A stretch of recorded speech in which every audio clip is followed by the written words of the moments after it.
Hello and welcome to Info Simcoe. My name is Madison Fitzpatrick, and joining us in studio today is Elaine from the Collingwood Public Library. Hi Elaine, how are you? I'm good, Madison. Thank you very much for having me today. No, of course. So the reason why we wanted you to come in is talking to us about this exciting new food pantry that you have at the library. Tell us a little bit about it.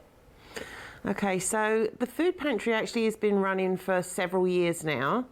I've been at the library 3 years. It was already up and running before I started there, and I kind of took over in the last year when a staff member left who was running it.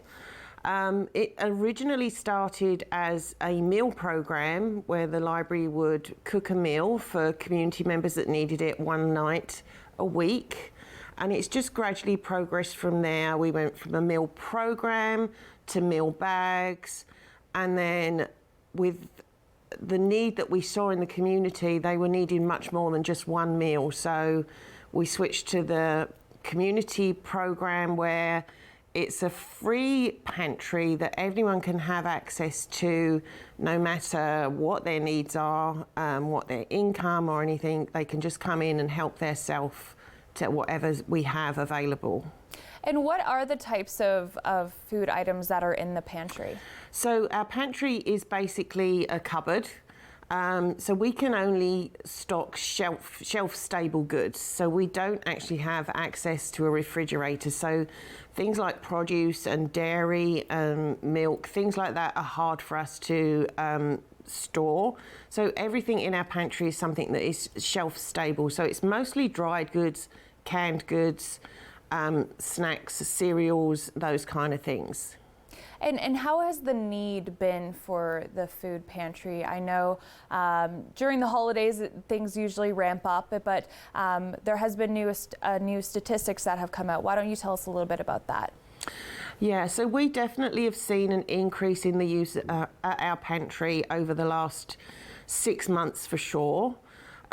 We were averaging around 80 uses a month beginning of last year, so sort of the first 6 months of 2022. We were sort of seeing the access to the pantry at about 80 a month. Since September of 2022, we have seen it hit regular highs over 200 uses a month. And I think our highest figure so far was at 295. So uses are, we don't take names or anything for people that come in and use our pantry. We just keep a check mark on the door, and we ask people to just put a check mark every time they access the pantry. And that's just so we know things like this, how much it's being used, do we need extra food in there, and just like the need that the community has. And this morning I heard on the radio that the figures for 2022 for food expenditure for Simcoe County were released. And I believe the figure for a family of 4 for 1 month of groceries is now sitting at, I think, $1,160 a month. And for a single person, it's like $419, I think the figure they quoted. So seeing that huge increase in the amount that people are having to spend on groceries is definitely seeing that people will need to use community pantries, food banks a lot more than they may have done in the past. Absolutely, and with that need, is there a limit on what people can take from the pantry? We don't put a limit on what people can take, no. If they need the food and we have it on the shelf, they are welcome to come and take what they need. We are supported entirely by donations. So we have monetary donations from a local church. We also have monetary donations that have been given to us by community members and by community organisations. We have had businesses in the downtown core that have done food drives for us and bring in like huge amounts of food, which has really kept us going over the last 6 months.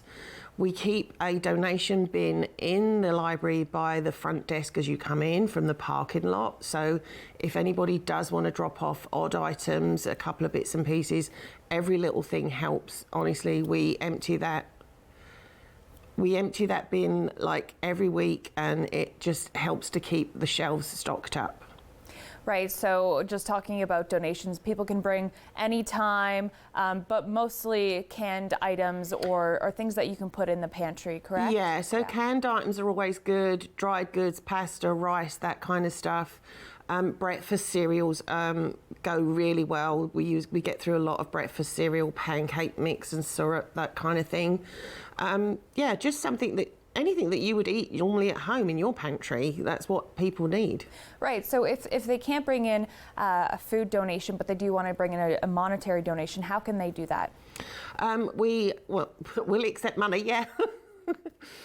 You can either bring it in, you can send us a cheque. I think the cheque needs to be made out to Collingwood Public Library, and you can just state on it that it's for the pantry. We do have people that drop money off at the front desk and just say this is for the pantry. So that's a big help to us too as well.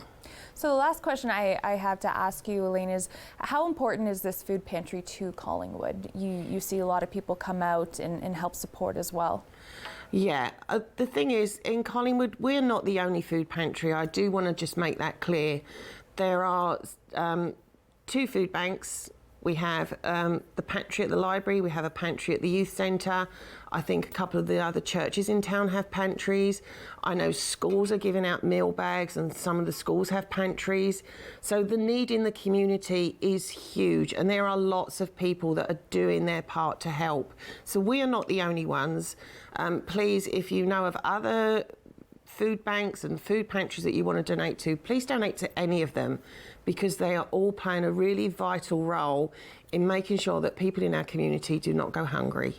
Well, Elaine, we thank you so much for being with us in our Collingwood studio today and talking to us about the food pantry. We hope that this brings some donations and support to the pantry.